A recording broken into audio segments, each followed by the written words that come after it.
Hello guys, welcome back to my channel. दोस्तों, यदि आप इन्वेस्टमेंट करना चाहते हैं क्या शेयर मार्केट में इन्वेस्टमेंट करना चाहते हैं, स्टॉक्स को बाई करना चाहते हैं, तो स्टॉक को बाई करने से पहले आपको किन किन पॉइंट्स पे ध्यान देना चाहिए जो कि बहुत ज़रूरी होते हैं।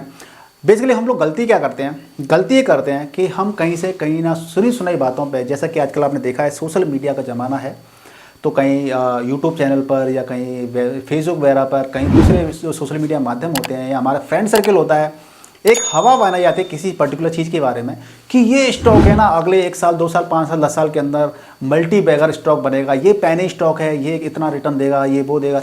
ये ऐसी कुछ हवा बनाई जाती हैं जिसकी वजह से हम क्या करते हैं, हम बातों में आकर के उस शेयर को, पर्टिकुलर शेयर को बाई कर लेते हैं और उस शेयर में मोस्टली ज़्यादातर क्या होता है कि हमारा पैसा डूब जाता है। तो हमें जब भी कभी हमें लॉन्ग टर्म के लिए इन्वेस्टमेंट करना है तो हमें सोच समझ के, कुछ पॉइंट्स होते हैं उनको प्रॉपर तरीके से समझना है, तभी हमें पैसे का इन्वेस्टमेंट करना है। इसके साथ मैं आपको बताना चाहूँगा कि जब आप लॉन्ग टर्म में स्टॉक मार्केट में इन्वेस्टमेंट करना चाहते हैं तो मुझे पता है कि आप भी शायद इसलिए इन्वेस्टमेंट करना चाहते हैं क्योंकि आप एक बहुत अच्छे रिटर्न की उम्मीद कर रहे हैं और बेसिकली डेफिनेटली शेयर मार्केट के अंदर यानी कि स्टॉक से हम काफ़ी अच्छे रिटर्न भी प्राप्त करते हैं। तो मुद्दे की बात क्या हो जाती है कि जब आप सोच रहे हैं कि लॉन्ग टर्म के लिए इन्वेस्टमेंट करना है तो चलिए उन पॉइंट्स के बारे में बात कर लेते हैं जो आपको ध्यान देने चाहिए। तो वीडियो को स्टार्ट करूँ उससे पहले रिक्वेस्ट है कि इस वीडियो को लाइक कर लीजिए, शेयर कर दीजिए और चैनल पर नए चैनल को सब्सक्राइब कर लीजिए। और उससे भी एक ज़रूरी बात कि यदि आप लॉन्ग टर्म में इन्वेस्टमेंट करना चाहते हैं, शेयर को चूज़ कैसे करना है वो मैं बता ही रहा हूँ। और यदि आप वाकई में लॉन्ग टर्म के लिए इन्वेस्टमेंट करना चाहते हैं, अपनी एक वेल्थ बनाना चाहते हैं, तो आपको एक डीमैट अकाउंट की आवश्यकता पड़ेगी। जो डीमैट अकाउंट ओपन करने के लिए आपको वीडियो के डिस्क्रिप्शन में आपको पेटीएम मनी और अपस्टॉक का लिंक मिलेगा, वहाँ पे आप क्लिक करके अपना अकाउंट ओपन करवा सकते हैं और अपनी इन्वेस्टमेंट जर्नी को स्टार्ट कर सकते हैं। तो देखिए, सबसे पहला जो पॉइंट वो है, हमें इन्वेस्टमेंट वहाँ करना है जिस फंक्शन के बारे में, कंपनी के बारे में, उस ऑपरेशंस के बारे में पता हो। अब मान लीजिए मुझे आर्टिफिशियल इंटेलिजेंस क्या होती है पता ही नहीं है, मुझे क्या होती है आर्टिफिशियल इंटेलिजेंस, लेकिन मैं उस स्टॉक में पैसा लगा रहा हूँ, तो आपको ऐसा बिल्कुल भी नहीं करना है। आप जिस चीज़ को समझते हो, जानते हो, यूज करते हो, उसके अंदर पैसा लगाओगे तो ज़्यादा बेहतर रहेगा। ठीक है। सपोज दैट आप सुबह उठते हो, क्या करते हो, ब्रश करते हो तो किस कंपनी का टूथपेस्ट इस्तेमाल करते हो, साबुन कंघी करते हो, ऑयल लगाते हो बालों पर, क्रीम लगाते हो, खाना खाते हैं किस चक्की का आटा खाते हैं, किस कंपनी का आटा खाते हैं, कौन सा ऑयल यूज़ करते हैं। ठीक है ना। तो जिन चीज़ों को आप इस्तेमाल करते हो, कपड़े कौन से पहन रहे हो आप, शूज़ कौन से पहन रहे हो, तो जिन चीज़ों को आप बेहतर तरीके से समझते हैं, उनका डेली इस्तेमाल करते हैं और आपको ये पता है कि ये मार्केट आज यहाँ पर है, कल कहाँ जा सकता है। आप एक नेशनल का एग्जाम्पल ले सकते हैं। नेशनल का कितना चल रहा है, आई थिंक 22-23 हज़ार पर चल रहा है। ठीक है ना। मैं ये नहीं कह रहा इसमें इन्वेस्टमेंट करना है, मैं आपको एग्जाम्पल लेकर बता रहा हूँ।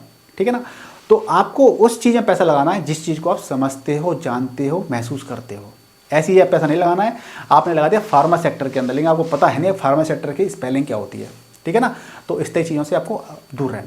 अगला जो पॉइंट है, वो पॉइंट ये है कि आपको अपने आप से पूछना है, अपने आप से ये पूछना है कि जिस स्टॉक की बात कर रहा हूँ मैं, जिस कंपनी की बात कर रहा हूँ, क्या ये कंपनी अगले 10, 20, 30 साल तक सर्वाइव करेगी, क्या ये रहेगी कि नहीं रहेगी।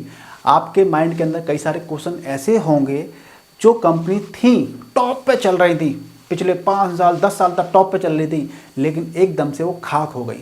क्यों हो गई? क्योंकि उनका ट्रेंड, उनका चलन, वो चीज़ें मार्केट से हट गई, यानी लोगों ने उस पर इंटरेस्ट लेने बंद कर दिया। अगर मैं एग्जाम्पल के तौर पर बताऊँ, जैसे कि नोकिया की बात करूँ, हालांकि नोकिया कंपनी है, पर मैं एक प्रोडक्ट की बात करता हूँ, तो उसी तरह से बहुत सी कंपनी के प्रोडक्ट होते हैं जो बहुत टॉप पे चल रहे थे, पीक पे चल रहे थे, लेकिन बाद में क्या हुआ, उसकी जगह स्मार्टफोन ने ले ली और जो नोकिया के जो सिंपल चीज़ें होती थी वो चीज़ ख़त्म हो गई। मैं नोकिया को मैं एक एग्जांपल लेकर बताना चाह रहा हूँ आपको। ठीक है ना।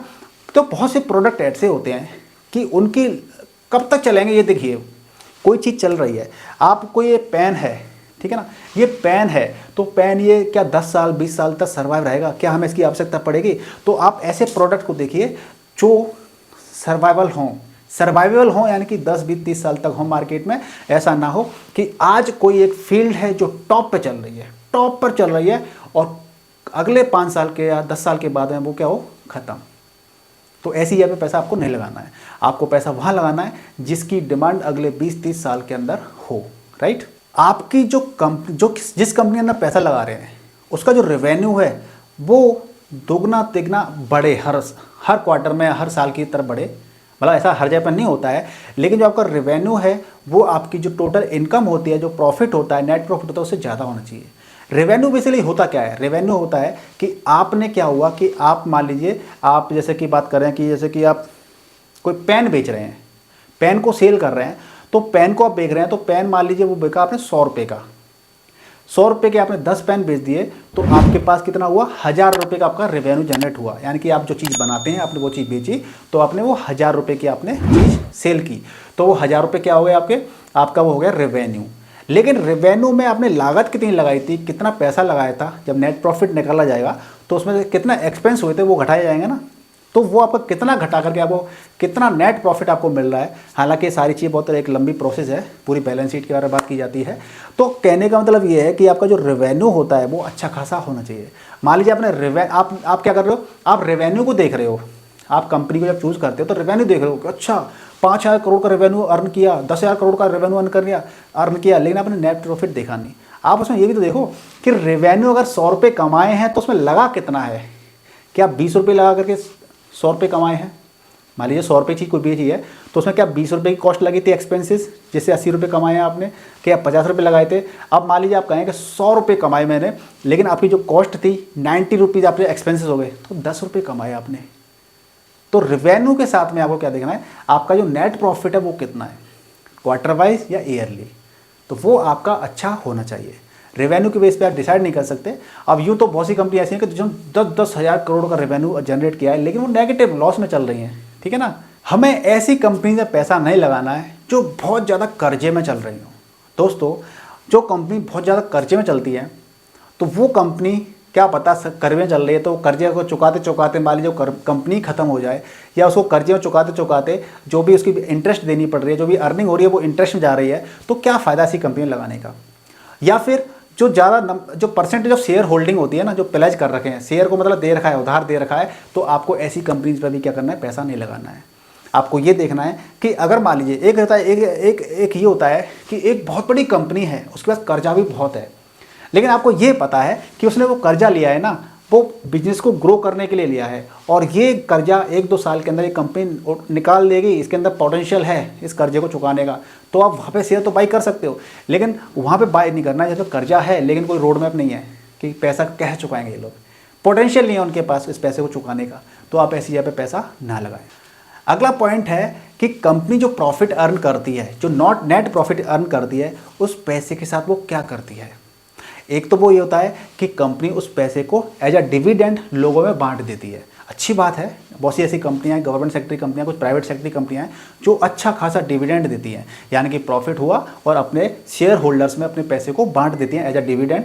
बहुत अच्छी बात है। लेकिन जब कंपनी पैसा कमा रही है तो उस पैसे को क्या वो री इन्वेस्ट कर रही है कि नहीं कर रही है।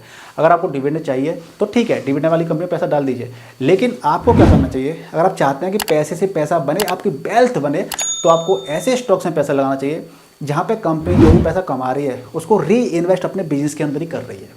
पैसा अर्न किया, उसको अपने बिजनेस बढ़ा दिया, बिजनेस को ग्रो करने के लिए, बिजनेस को बड़ा करने के लिए उस पैसे को वहीं के वहीं इन्वेस्टमेंट कर रही है। आपको ऐसी कंपनी चूज करनी चाहिए। तो आपके उद्देश्य क्या हो सकते हैं? 2 हो सकते हैं कि आपको हर साल आपको डिविडेंड चाहिए, पैसा चाहिए आपको, तो चलिए डिविडेंड वाली कंपनी लगा दीजिए। आपको हर साल खर्चे चलाने अपने घर परिवार के, तो डिविडेंड वाली कंपनी लगा दीजिए।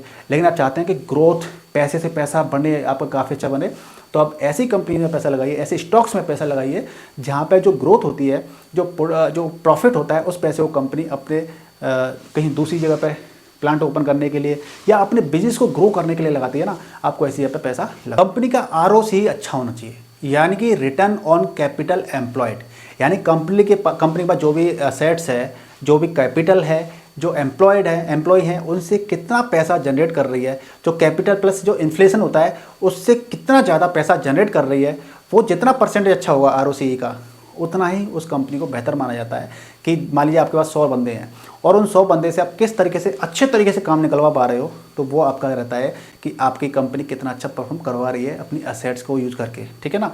तो इस तरीके से आप क्या कर सकते हैं कि ROCE का जो परसेंटेज अच्छा होता है, रिटर्न ऑन कैपिटल एम्प्लॉयड, वो अच्छा होना चाहिए। इससे आप उम्मीद लगा सकते हैं कि ये कंपनी भविष्य में भी बेहतर परफॉर्म करेगी। तो गाइज, इस तरीके से आपको इन्वेस्टमेंट करना चाहिए। और लास्ट और लीस्ट आपको मैं एक चीज़ बता देता हूँ इन्वेस्टमेंट करने का रूल, कि आप कभी भी पैसा लगाएं, एक कंपनी अच्छी है, मान लीजिए 100 रुपये पे चल रही है, अच्छी कंपनी है, आपने वहाँ 10,000 रुपये लगा दिए, राइट, 10,000 रुपये लगा दिए, लेकिन उसने क्या किया, डिप लिया। कंपनी अच्छी है, परफॉर्म करेगी, लेकिन डिप लिया है, तो हम लोग क्या करते हैं, उससे हम एग्जिट हो जाते हैं। ऐसा नहीं करना है आपको। अपने आप को, आपने पैसा कब लगाया है, 1 महीने के लगाया ना, कि 2 महीने के लिए नहीं, आपने लगाया लॉन्ग टर्म के लिए, 1 साल, 2 साल, 5 साल, 10 साल, 20 साल, 25 साल के लिए लगाया है। तो आपको क्या करना है, जैसे ही डिप आता है आप 10,000 रुपये फिर लगा दीजिए, या आपकी जो गुंजाइश है, जो आपका कैपिटल है, उसका अपना हिस्सा कुछ पैसा और लगा दीजिए। थोड़ा नीचे आता है फिर और लगा दीजिए, लेकिन आपको ट्रस्ट है वो कंपनी अच्छा परफॉर्म करेगी, उसके फंडामेंटल्स अच्छे हैं, उसकी टेक्निकल एनालिसिस अच्छी है, तो आप उसमें जब भी डिप आता है आप पैसा और लगाइए। फिर क्या होगा, जब और लगाते लगाते जब फिर ये मार्केट जब ऊपर जाएगा तो आपको उस एवरेजिंग का और आपका जो बेनिफिट होता है वो आपका कई गुना बढ़ जाएगा। ठीक है ना, तो ऐसे करना चाहिए, राइट। तो दोस्तों, आपको वीडियो में दी गई जानकारी कैसी लगी, प्लीज़ मुझे वीडियो को कमेंट कर बताइएगा। और इसके अलावा बहुत सारे फैक्टर्स होते हैं कि हमें स्टॉक को चूज़ करना, तो क्या क्या चूज़ करना चाहिए, अगर आपको भी पता है तो कमेंट कर बताइएगा, जिससे क्या होगा, आप बहुत सारे व्यूअर्स इस वीडियो को देख रहे होंगे, कमेंट को पढ़ेंगे, तो इन पॉइंट्स के अलावा कुछ आपके द्वारा बताए गए पॉइंट्स भी सीखेंगे, तो नॉलेज शेयरिंग बहुत अच्छी हो जाएगी। तो चलिए, वीडियो को लाइक कीजिए, शेयर कीजिए, और चैनल पर नए चैनल को सब्सक्राइब कर लीजिए। मिलते हैं नेक्स्ट वीडियो में, तब तक गुड बाय, टेक केयर, जय हिंद, जय भारत।